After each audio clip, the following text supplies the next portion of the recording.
This is Nick Payne, and today I'm talking about making plans and following up. Now, the reason I'm bringing this one up is just I was planning to do something today and then couldn't do it because of COVID restrictions and board rules. So I wanted to talk basically about my experience of the organisations I've been into and what I've seen when it comes to planning. Now, I have seen quite often a lot of places where they've got to do something, whether it's a product launch or whatever they're doing, they kind of figure out 70 to 80% of what needs to happen and then assume the last 20 to 30% will just drop in. Now, if they do that, pretty much you've got 20 to 30% of luck that you're relying on, and if things do go wrong, they say, oh, we've had bad luck. But if things go right, they think they've done a great job. So if anyone has a huge reliance on luck, we could probably all agree that's not a particularly good way of running a business. And then the opposite end of that is my eldest son was in Japan, I think Tokyo, at the train station on the way through. He was with his mate who was walking through, come to a bit of a stop, jaws dropping, and he said, wow, because they've really thought about this. And what he meant was, the fact it's in Japan, everything's Japanese, you couldn't read it, but they all knew what to do and where to go. So, completely alien environment, and everyone just knew what to do. It all worked. Now, it kind of makes sense because Tokyo is extremely busy, has a busy train station, and they have a lot of people going through. So, it makes sense to get that right so you don't have huge crushes of people not being able to get to where they need to go, because it's going to be a problem. So that's got a couple of trucks going past. It kind of shows the benefit of thinking ahead, lots of forethought and planning and doing stuff. It's really good. Now, the most successful organisations in the world, they carry out all of their plans and all the steps inside those plans. They're absolutely world class and virtually untouchable. The only thing that's going to sort of knock them from that perch is something massively unforeseen or brand new technology that comes in that takes them over. Anybody that does less than 100% completion of plans, it's levels of success below being perfect. So you might get someone who goes, yeah, they're doing okay. They're not the best, but they're doing pretty good. And then obviously the less that you complete, you'll get down to the point of just about breaking even, at risk of competitors wiping you out. So we don't want to be in that position, so it makes sense to learn how to plan, how to do it correctly. Right, so that said, one of my first jobs when it comes to change management in the Royal Air Force was, once we figured out what we had to do to change something, we'd get the bulk of the change done, but there's always some stuff left that couldn't be done in that week when we were changing things. So it was the functional areas task was to make sure that the project was finished off.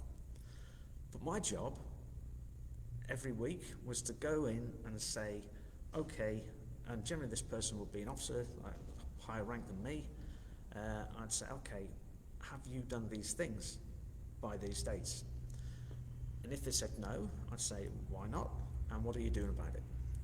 Now, they were of a higher rank than me. They could have just told me to go away, but they didn't, because I had the full support of all the upper management, all the way up to the ministry, effectively. So I didn't have the authority, I had the responsibility to make sure stuff was done, and I was able to do that because the management support was there for me. So that's another piece of the puzzle that any organisation, any business needs to have, is for the management to be fully supportive of whatever is happening, whether it's a change or production or whatever it is. Management need to be supportive of it, especially when it comes to changing and transforming, because it can get a bit fractious for some people. So, that said, in a business, a bit like Inception, you can have plans within plans within plans. That's fine, and it's important it does so.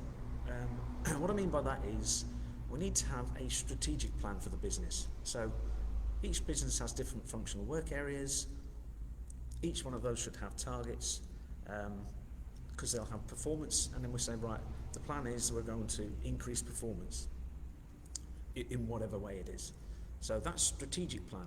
That means each functional area, to achieve that strategic plan, has to have certain things happening to it, maybe certain changes done to it. So understanding how the work is performing, identifying the opportunity and putting it into place needs to have a plan.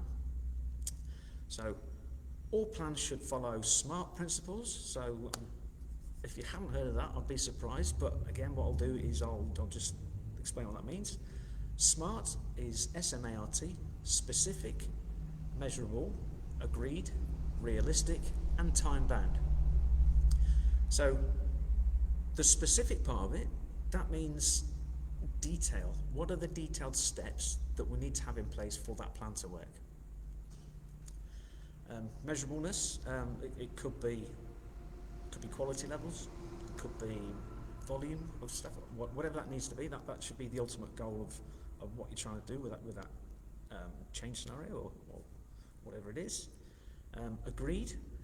That's where you need to have all stakeholders involved in getting that plan into place need to be there to agree that they can do tasks and the time that they can get it done by. If you just allocate that to people who are not there, it's not fair for one, and two, they might not be able to, they might have other commitments, other workloads that they can't possibly squeeze it in. And they also, if they're not there, they won't have the understanding of why this needs to happen. So, agreed, by stakeholders being there. Realistic. The realistic part comes from, we need to make sure that whatever we're going to be doing can be done. You can't possibly say, right, what we're going to do, we're going to go to the moon next Tuesday, because it isn't going to happen, it's not realistic. So that'll mean certain things to certain people, it depends entirely on the situation. And the time bound, we've got to have a definite stretch target by which we need to get this stuff into place. Obviously, if we're going to undergo a change, we want things to get into place as quick as possible, because the change is generally an improvement. If it isn't an improvement, there's no point in changing anything. So we want to have the effects of that improvement as soon as possible. That said, we understand that some things might take a little bit of time to get into place. We might have new equipment or whatever it is, and there's a lead time to get it in there, but it's important that we have stretch targets to do it as quick as possible. And then what you need to do is follow up. Depending on importance or depending on how frequently you need to follow up, but I would suggest that you start a weekly follow-up and see how that goes. And what you can do is just change one thing at a time initially, and then what you can do, you can have in your war room, if you like, your action room, a list of everything that needs to happen on that plan, and a big calendar to the right of it, and then you've got your points when it should be completed, and then what you can do, basically you go in every week and you can have a big red line that you shift along that wall, like a Pareto almost, like a Gantt chart, sorry. You can shift that along. Anything that doesn't get done has a big red line going back from this main one right back in, and that stays looking like that right up until that task is then completed, because visually what it will do will make it clearly obvious what hasn't been done. And then the person who's responsible for that will get a very uncomfortable feeling every time they go in the room, and then they'll not want to be uncomfortable, so it'll push them into making sure that thing happens. Okay, so that's it. In summary, it's make plans, carry out all the actions, and then follow up rigorously. And once you get into the habit of doing that, it will become a habit, it will be a normal way of doing business, and then you will become unstoppable. So, feel free to, say it again, leave any comments on what you'd like me to talk about. Tell me of your experience of planning and how successful or otherwise that's been. And thanks for watching, and I'll see you next time.